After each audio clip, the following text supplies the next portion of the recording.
Good morning, ladies. Happy Tuesday. I hope everybody is doing well and acclimating after a long Thanksgiving break still. However, it is Tuesday.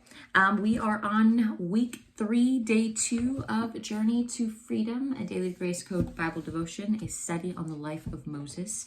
And today's request is that we read Exodus chapter 13. And today's topic of discussion is led by a pillar of cloud and fire. And today's devotion goes like this. A night of flight and death brings a morning of remembrance. Moses looks over the ex-slaves who now stand as a united people. Moses and the Israelites have witnessed miracles. They know now the Lord as the God who redeems and is faithful to fulfill his promises. After receiving the command, Moses gathers the people's attention and calls them to consecration. Consecration refers to an action to set apart a person or place to reflect the holiness of God.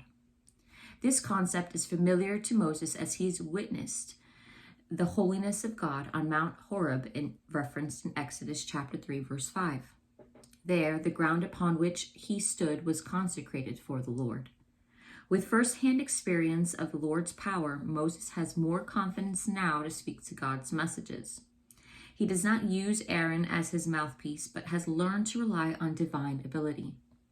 Moses tells them to consecrate themselves by commemorating Passover and dedicating all firstborn males to the Lord. As seen in yesterday's passage, Passover and the festival of the unleavened bread are to be recognized among the Israelites as holy days, symbolizing the beginning of new life. The people are to remember when God brought them out of slavery by his mighty power. Moses gives them the details for consecration. To point back to their immediate escape from slavery, no leavened bread will be eaten during this period. Moses informs them that this custom is to be passed down through the generations. They are to mark these instructions on their hands and foreheads. These actions will consecrate their bodies, keeping the Lord at the center of life and meditating on his commands only and daily. Moses continues his speech with the consecration of the firstborn sons. Upon entering the promised land, all firstborn males are to be dedicated to the Lord. The firstborn of the animals are to be sacrificed as a substitutionary atonement, which means a replacement which would receive the punishment for the injustices of humanity. God's law reveals that the shedding of blood is required for his forgiveness, referenced in Hebrews chapter 9, verse 22. As representatives, the firstborn males of the animal flock will be sacrificed to reconcile the people to their Father. This act will also cause the Israelites to remember the night of Passover, when the blood of the sacrificial lamb covered them from God's judgment. Again, Moses tells the people to make a sign or symbol for this command on their hands and foreheads. Moses steps into the role of leader. He follows the direction of the Lord as they head toward the wilderness. Though marching as one, the Israelites are probably wary as they enter into unknown territory, but not sure of what other ethnic groups lie ahead. Like defenseless sheep, they are without weapons and are vulnerable. But God is with them and leads them along a safe path. They avoid the coastal land of the Philistines, a warrior nation who would intimidate the Israelites and drive them back to Egypt if encountered. God takes them south along the bottom of the Sinai Peninsula. This route will be a much longer trip than traveling through the Mediterranean Sea, but God will use this time to further establish his relationship with his people. The Israelites move further and further from Egypt and into Succoth and Etham.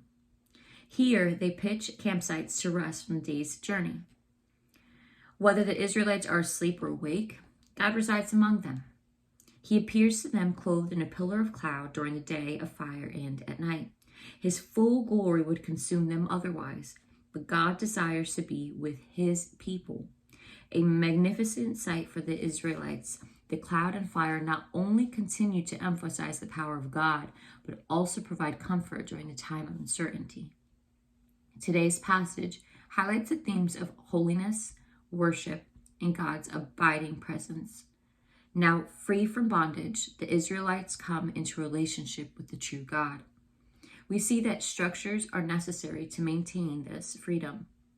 Though the regulated holy days and animal sacrifices, through the regulated holy days and animal sacrifices, the Israelites must remember how God was gracious to them and rescued them from slavery. The words of the Lord would be on their bodies to motivate a humble posture.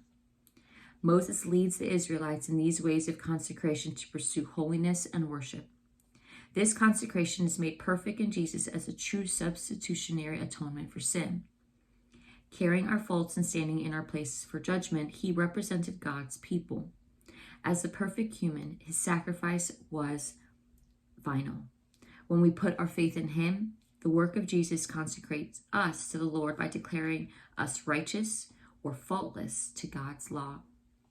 Jesus then continues to consecrate us by making us more righteous or like him day by day. This process is called sanctification. As we continue life's journey, the Spirit of Jesus reminds us of God's grace and love towards sinners.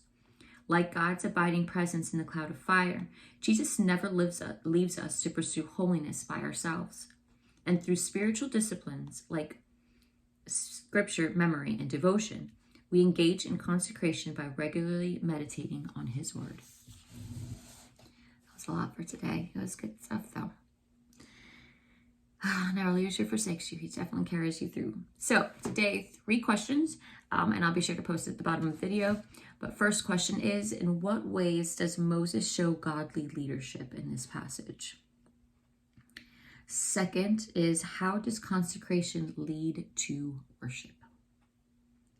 And last question, what rhythms or habits should you incorporate to remember God's work in your life? And that is it for today's devotion, ladies. I hope you enjoyed it as much as I did. It's going to be a great day. It really is. I hope you ladies enjoy. If you would like to discuss, please send me a message. I always love hearing from you, and we will talk soon. Have a great day.